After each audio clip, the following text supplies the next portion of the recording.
Hello, everyone, and welcome to this session where today we're going to discuss a little bit more in detail the negative effects that our screen dominated world can have on our children, from the impact on their mental health and well being to the effect on their ability to learn and socialize.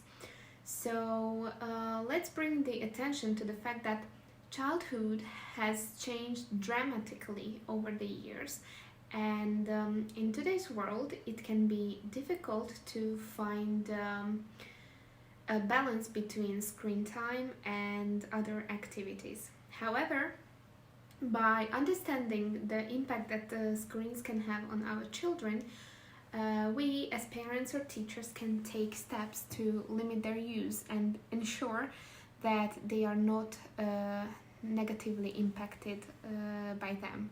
So, just to begin, let's talk about the effects of screen time on children. We all know that studies have shown that excessive screen time can lead to a variety of negative effects like poor sleep quality, increased risk of obesity or decreased physical activity, also impaired social skills and relationships, reduced academic performance, and behavior problems such as aggression, and unfortunately it can lead to ADHD as well. So we're going to divide today's session into 10 main parts, which altogether form a very complex problem in today's modern society.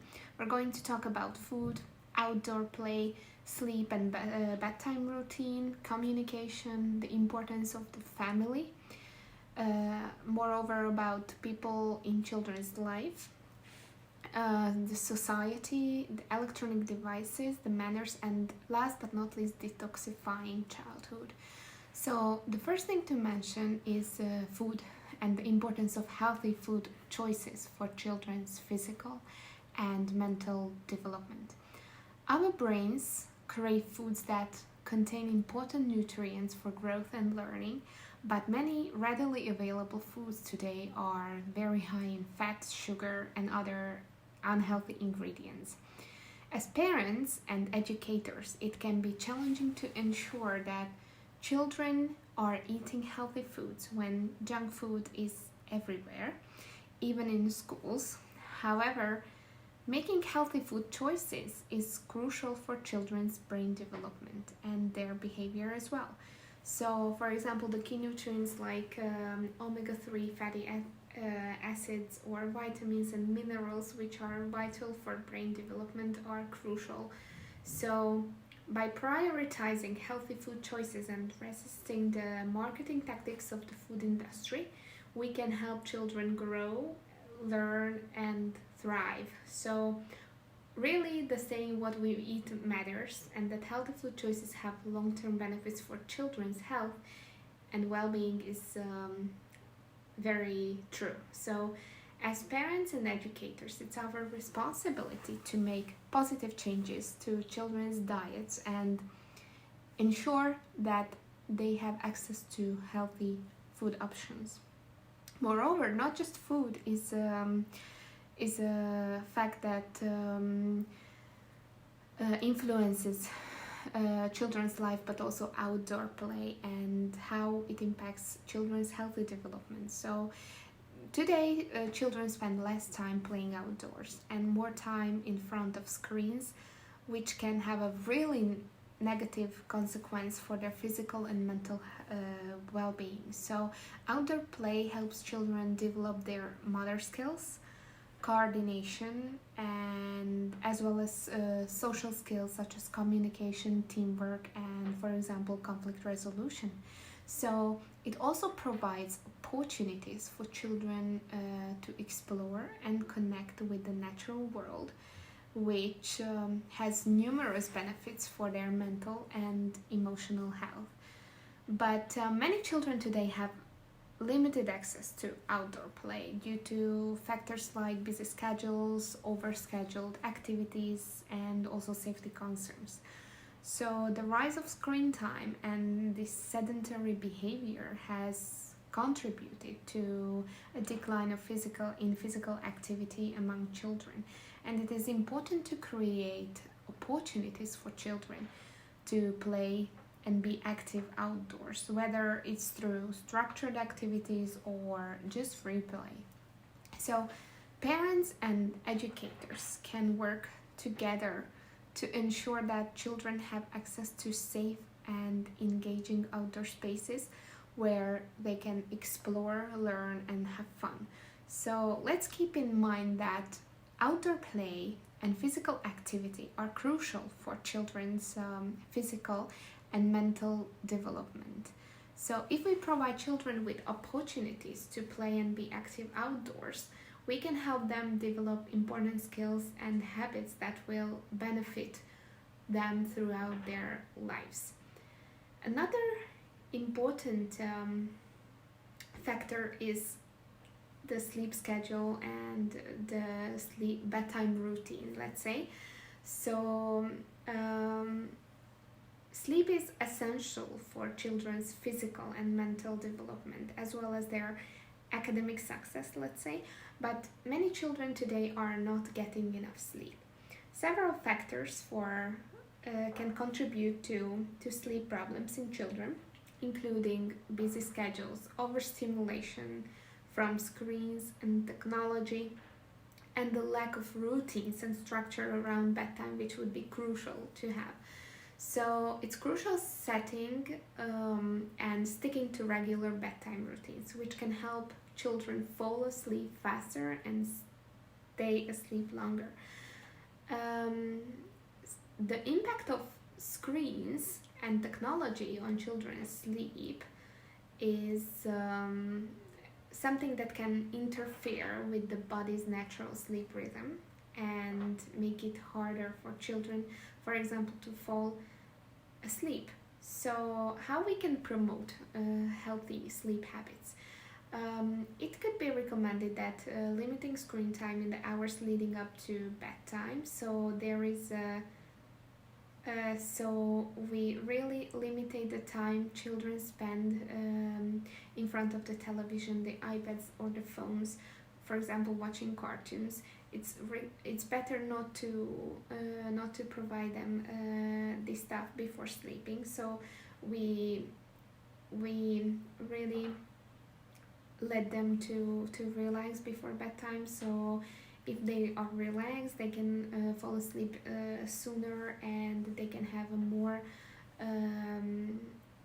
quality sleep, let's say, if they are not exposed to screens right before bedtime. Another thing that arises in this modern society is that children don't learn the importance of communicating, and we know that language is a foundation of communication and relationships, and it plays a critical role in children's development from a very young age. So what impact can have technology on children's language development? Let's talk about it. So while technology can provide children with access to language learning resources and tools, it can also limit their opportunities for face-to-face interaction and conversation. So to promote healthy language development, it is recommended to prioritize real-life interactions and conversations, both at home and also at school. So it is important that they get to know emotional literacy, which refers to the ability to identify and understand emotions, both in oneself and in others as well. So emotional literacy is an essential component of social and emotional development, and it plays a crucial role in building healthy relationships, which we know that there is a huge lack in this modern society, that we are not providing enough opportunities for children to express themselves and engage in creative activities. For example, storytelling can provide children with powerful tools for self-expression and communication, which can have lasting benefits for their emotional well-being. there is a critical role of language and communication in children's social and emotional development.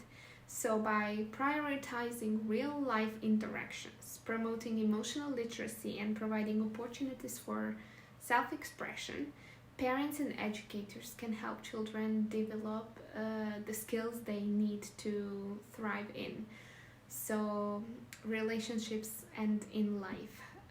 So it is very important that children are creating relationships, and not just with friends, but let's talk about the family itself, the close and also the distant family members. So family is the primary source of emotional support, and it plays a crucial role in shaping children's attitudes, beliefs, and behaviors as well. So there is a huge impact of social and economic changes on family life itself, including the rise of, unfortunately, single parent households and the increase in working parents. These changes can create challenges for families, such as a lack of time and resources. So we really should think about how can we build the strong family relationships that is so important for our children. And one of the suggestions is to prioritize quality time with family, such as we can do shared meals, family outings, and other activities that allow for bonding and connection. And it is very important that we have open communication with our family members. So children learn the conflict resolutions within the family, and they can have a positive family culture but not just the close family is important, but also the extended family and community relationships in supporting children's development. For example, grandparents, aunts, uncles, and other family members can provide valuable sources of support and guidance and involvement in community activities, which can help to build a sense of belonging and connection for children. So it is, just to sum up, it is important to highlight the critical role of family relationships in children's development and well-being, and by prioritizing quality time, promoting open communication and conflict resolution, and fostering connections with extended family, parents and educators can help to create a supportive, nurturing family environment that sets children up for success, for example, in communication. So as we are talking about family, there are cases when somebody else is looking up after children, so particularly maybe during the early years, and the quality of care during this critical period can have a very important impact on a child's physical, emotional, and cognitive development.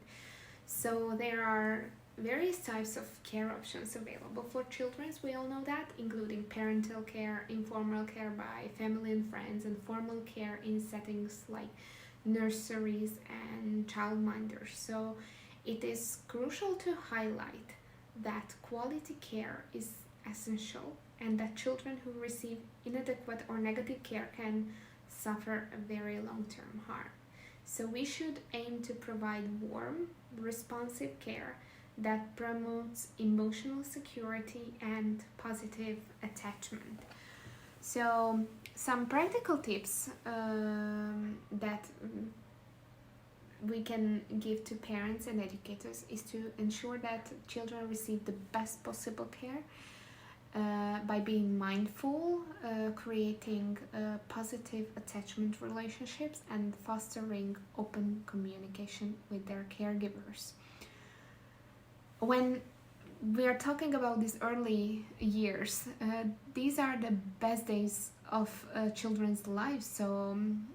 So it is really important to think about all the negative impacts that children can have on their well-being and their development, because this is a crucial time.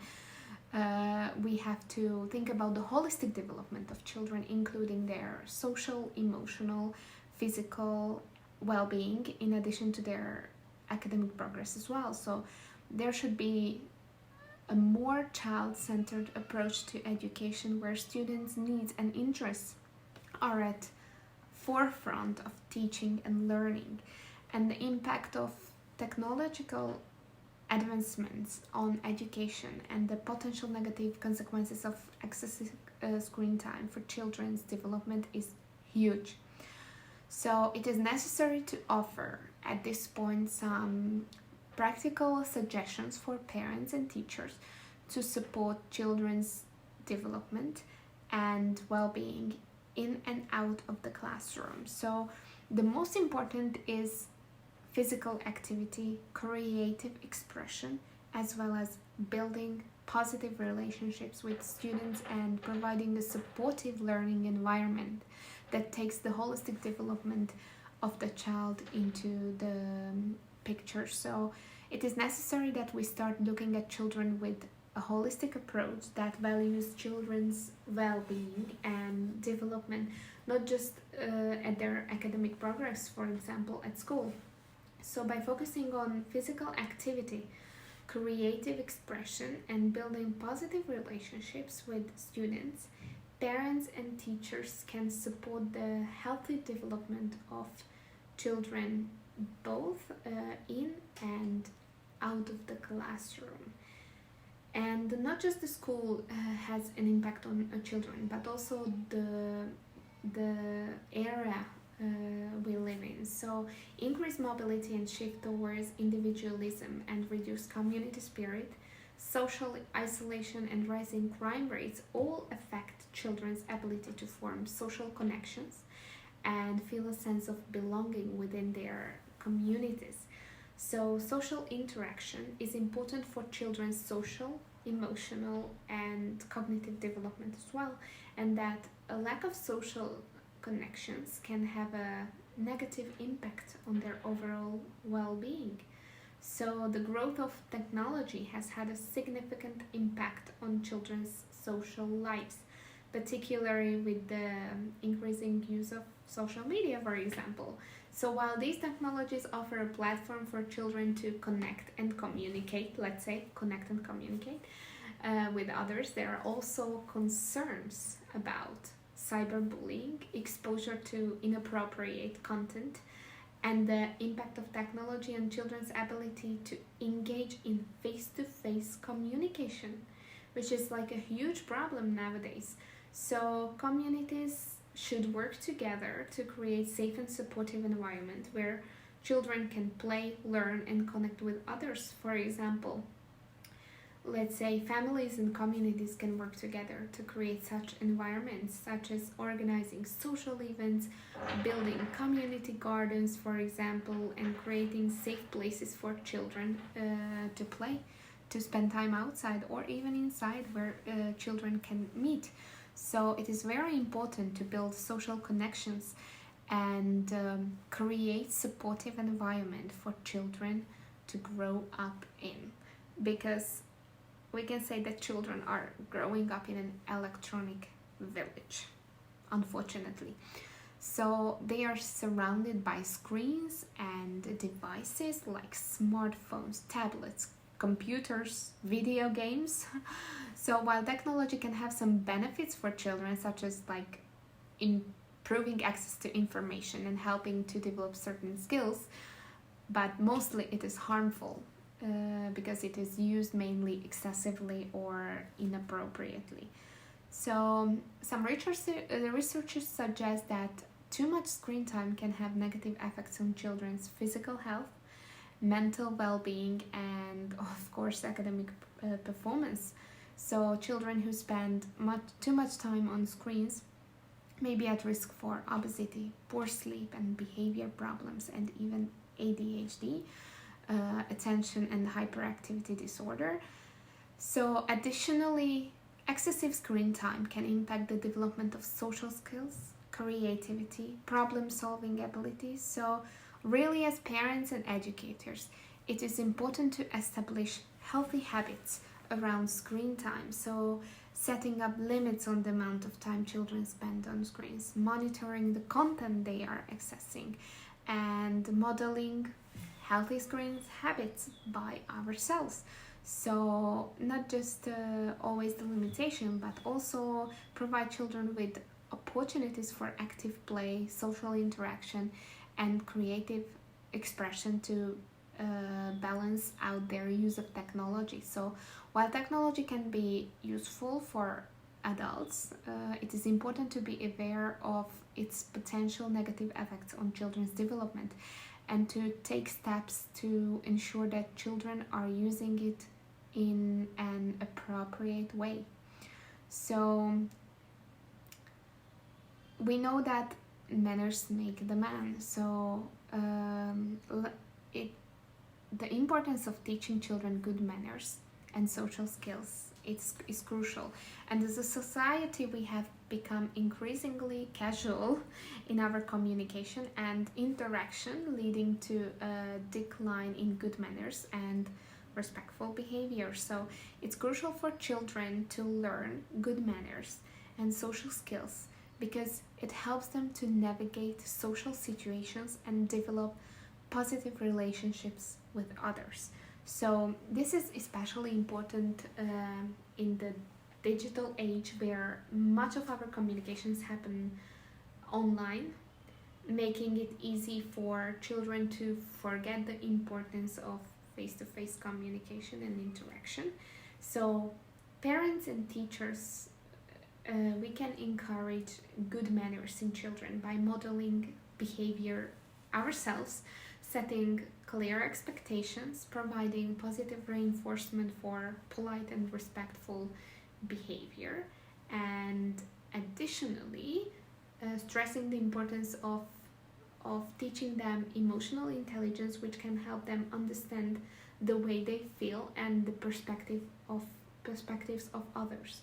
So good manners and social skills are not just polite gestures, but critical skills that can help children succeed in all areas of their life, from their personal relationships to their academic professional pursuits. So all these things, problems that we've mentioned before, form a complex problem, and in the end, how can we detoxify children's lives and create healthier environment for them to grow and thrive?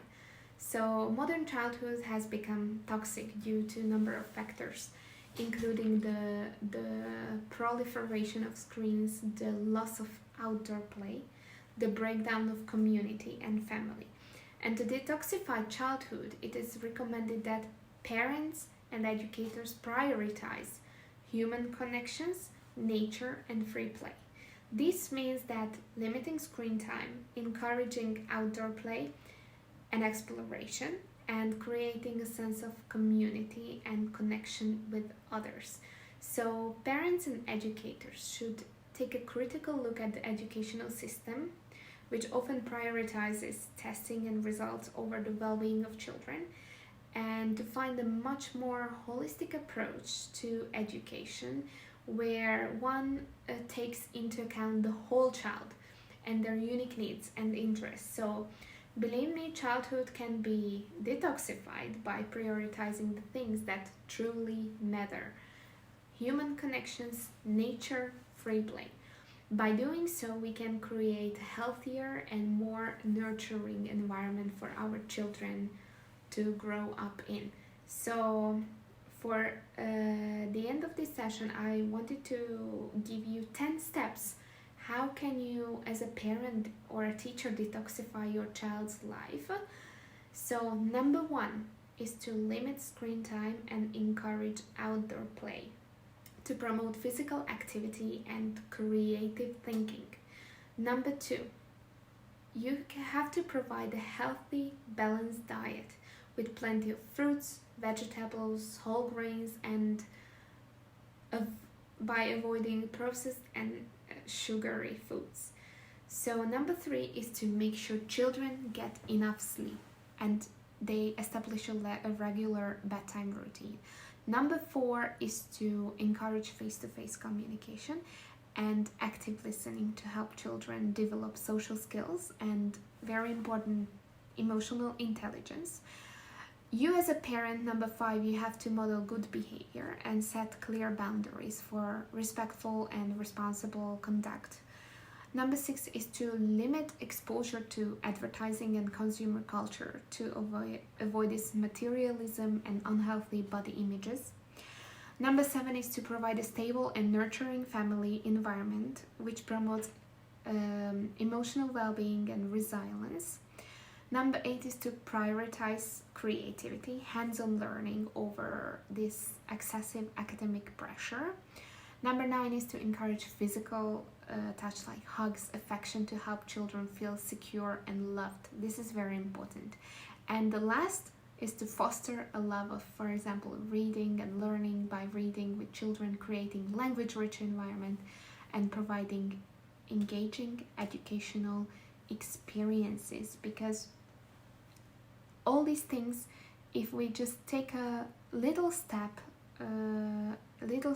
and we try to keep these steps within our family life, we will see how how children's life will change step by step. So don't use screens as electronic babysitters. I know sometimes it can be hard because there are many stuff, we are overwhelmed, we have to do many stuff, but still we can find, I am sure we can find some ways that we can do things differently and not taking the easiest way and to turn on the television for children. So I hope that this session was useful, and if you have any questions, please feel free to ask, and I hope you have a wonderful day. Bye.